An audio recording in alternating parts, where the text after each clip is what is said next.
Everybody has those moments when they feel low or blue. So what is the difference between one of those moments and the kind of depression that requires professional intervention? This was a quote found in the article Depression, written by Mary Greiner. Because everyone is somehow related to depression, I've chosen to talk about some of the more rare cases. In my speech, I will inform you guys about some types of depression that you may not have known of. I will tell what depression actually is, seasonal affective disorder, premenstrual dysmorphic disorder, and psychotic depression. Greiner says, imagine your emotional state as a kind of seesaw. When you are on top, you feel great and the view is fantastic. And even if it's scary, you know you have a grip on things. But when you drop down, the view is dramatically different. But you know that through your own efforts, you can get back on top. This was a quote that helped me really understand what depression was. It is something that can come and go and something someone has no control over. And it's the same way in the brain. When the chemicals rise, you feel better and almost fine. But the second that chemical drops, which is dopamine, you feel like you fell back into that hole. Paraphrased by Greiner. Some symptoms of depression are drowsiness, constantly sad, having constant waves of sadness, and being unable to sleep. And the tasks become the hardest thing that one can do. And it's the easiest tasks that seem to be the hardest, like unable to make your bed, getting out of bed, brushing your teeth, and getting dressed for the day. These tasks are hard because when you develop depression, you have a lack of dopamine in your brain. This means that an individual does not get enough energy to make those decisions, to get up and do those things. But therapy can be very helpful. The therapeutic relationship has found to be key in healing, and this was also said by Greiner. How being close with your therapist can help is through being open and honest. When you're open and honest, you can get your medication faster and you can get the help you need. Anyone can develop depression at any given time and any given age, but the most common is 18 to 25 years old. And this is because they're just starting to develop into an adult, which causes tons of which is a major trigger for depression. So now that I've told you what depression is, I will talk to you about SAD. In the article, Light Makes Right by Kathy Lee Dunham, it says this important quote that involves treatment of SAD. It says, quote, people who seem depressed when the day shorten may have seasonal affective disorder, and sunlight may be the cure, end quote. But what is SAD? SAD is a depressive disorder that develops in people when the seasons change. It happens the same time every year, and most patients that develop it once will most likely develop it in the following years. In the article, Management of Seasonal Affective Disorder from the British Medical Journal, it says, the appropriate minimum dose of treatment is unclear, and the acceptable maximum dose for a low light control is not known. There is many research about light therapy and how it is effective, but not knowing how much one should take is a risk going into it.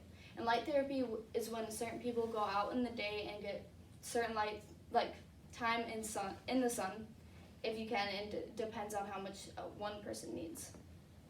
Some symptoms of SAD will be difficulty walking, daytime fatigue, and carbohydrate cravings.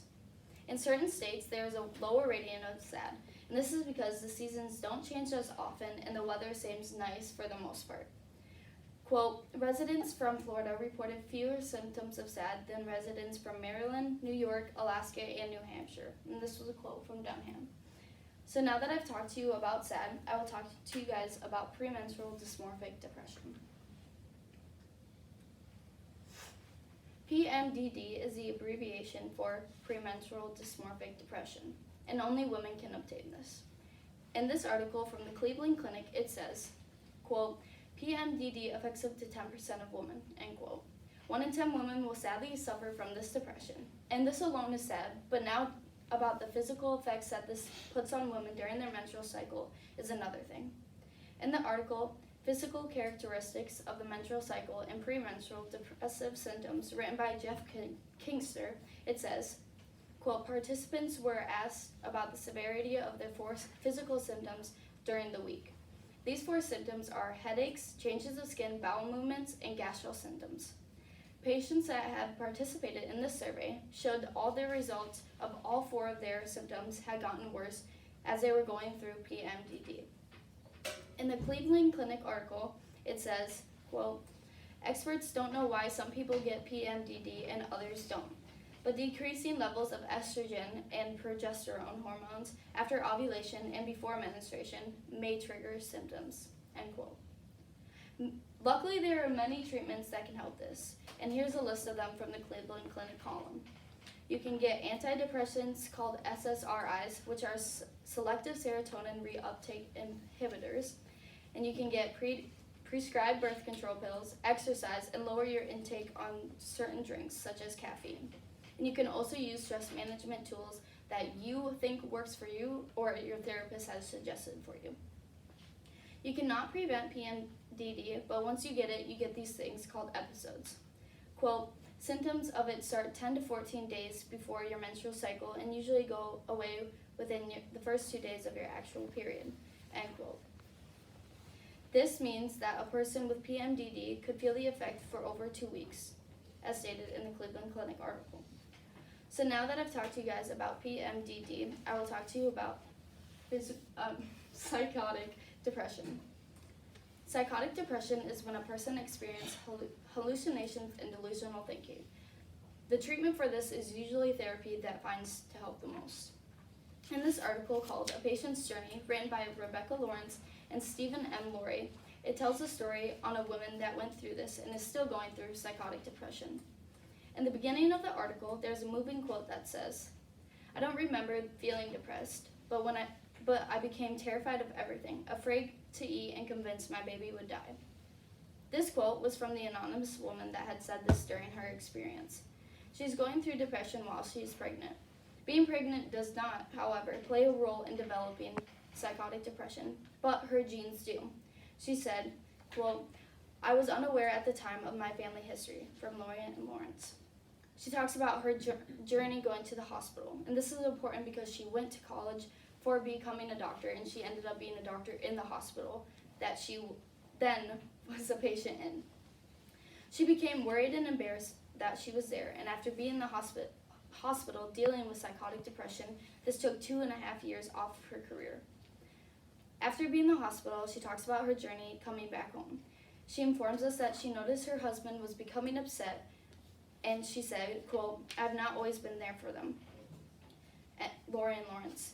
She says her husband becomes upset because she doesn't talk about the way she feels, and this is another thing that psychotic patients don't do when they have psychotic depression, because they don't like to share what they're seeing in their hallucinations.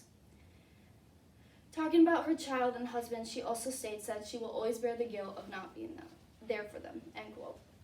The story was very touching to me and opened my eyes to the effects that psychotic depression puts on people. In my speech, I have talked about the types of depression that you may not know of. And since we are all connected in some way, I wanted to inform you guys more about the types of depressions that you may have not known about before. So now that you can inform others and watch for signs. These are my works cited, and thank you for listening.